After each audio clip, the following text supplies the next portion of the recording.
Throughout financial history, a series of pivotal moments has shaped the current landscape. Join us on a journey through time as we delve into the fascinating realm of central banks. From Wall Street to Main Street, they wield far-reaching implications for our savings, investments, and overall prosperity. Central bank dates back to the 17th century when the Bank of England was founded. The first central banks were established to help governments finance their wars. However, over time, central banks have assumed a more crucial role in the economy. In general, central banks have two main functions. It is the financial institution responsible for overseeing the monetary system and policy of a nation. It also regulates the money supply and sets interest rates to maintain an even keel in the nation's economy. Central banks are responsible for setting monetary policy, which is the framework for managing the money supply and interest rates, and it is designed to achieve goals such as low inflation and economic growth. Central banks are also responsible for maintaining financial stability, which means preventing or mitigating financial crises. This can involve a variety of activities such as supervising banks and other financial institutions, providing liquidity to the financial system and managing risks. In the US, the central bank, often referred to as the Federal Reserve or the Fed, plays a vital role in steering the country's monetary policies. The Fed's primary monetary policy tool is the interest rate. It controls the federal funds rate, which is the interest rate that banks charge each other for overnight loans. When the Fed lowers interest rates, it makes it cheaper for businesses to borrow money, stimulating the economic growth. On the other hand, when the Fed raises interest rates, it becomes more expensive to borrow money, leading to a tightening of credit conditions. This results in the decrease in money supply, potentially slowing down growth and causing a rise in unemployment rates. In some ways, the Federal Reserve is like a company. It has a balance sheet with assets that bring in money on one side and liabilities that cost money on the other. But what the Fed keeps on its balance sheet has ramifications for the economy. The balance sheet is the tool that they use to control and manage interest rates.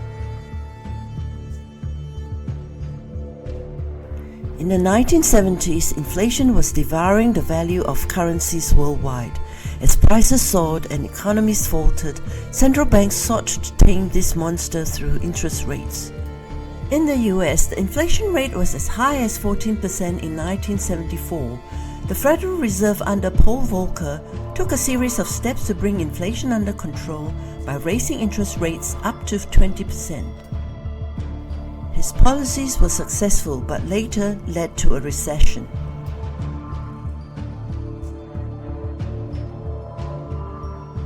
After the 2008 GFC and the 2012 European sovereign debt crisis, central banks and treasuries around the world took several steps to stabilize the financial system. These steps included increasing the money supply by buying assets such as government bonds. This move aimed to inject more money into the system, preventing a liquidity crisis. Central banks also provided loans to struggling banks to help them stay afloat and prevent a banking crisis. Lastly, they also offered guarantees on certain assets, such as mortgages, to reduce the risk of default and prevent a wave of foreclosures. The pandemic had a significant impact on the income and expenses of central banks and treasuries. It led to a sharp decline in economic activity, which reduced tax revenue and increased government spending. Before 2008, the Fed's balance sheet looked like this, about $1 trillion in assets and liabilities, mainly treasury securities to cover the currency in circulation. But then the 2008 financial crisis hit. They dropped interest rates to zero, but wanted to do even more. So they bought treasury and mortgage-backed securities to push interest rates down even further. That began a decade of growth of the Fed's balance sheet as interest rates stayed low and the central bank utilized these assets and liabilities to influence the economy. Although they tried to shrink the balance sheet at times, The plan was never to permanently expand the balance sheet. Then COVID comes and there was a financial panic in March 2020, and they bought just an enormous, a staggering amount of treasury securities and mortgage-backed securities. The economic environment after COVID saw a market boom and a rise of inflation. The market boom was driven by a number of factors, including the Federal Reserve keeping interest rates low in an effort to stimulate the economy, which led to an increase in investment and hiring. The government also provided significant stimulus which helped to support demand. And thirdly, technology stocks were particularly strong, and this is due to the rise of remote work and increasing importance of technology globally.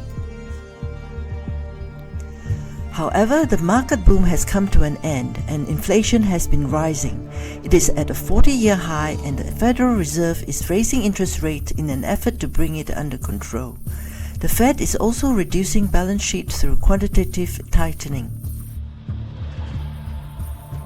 As countries began to recover, demand surged while supply chains were still disrupted, creating a mismatch between demand and supply, which pushed prices up. The conflict in Ukraine has also led to an increase in energy prices, pushing up the cost of goods and services that require energy to produce. The Federal Reserve started raising interest rates in March 2022. Since then, the Fed has increased its funds rate at 10 consecutive meetings by a total of 5 percentage points. That's the steepest spate of rate hikes in 40 years. The Fed's monetary policy actions are guided by our mandate to promote maximum employment and stable prices for the American people. My colleagues and I are acutely aware that high inflation imposes significant hardship as it erodes purchasing power, especially for those least able to meet the higher cost of essentials like food, housing, and transportation. We're highly attentive to the risks that high inflation poses to both sides of our mandate, and we are strongly committed to returning to inflation to our 2% objective. So, what does this mean for you? Well, if you have a mortgage or credit card, you probably feel the pinch when the Fed raises interest rates. But it's not just about your debt. The Fed's policy can also affect your job, your investments, and your retirement savings. If the economy slows down, you might lose your job. And if the stock market takes a downturn, you could lose your money on your investments. Central banks' policies can have a profound impact on your financial destiny.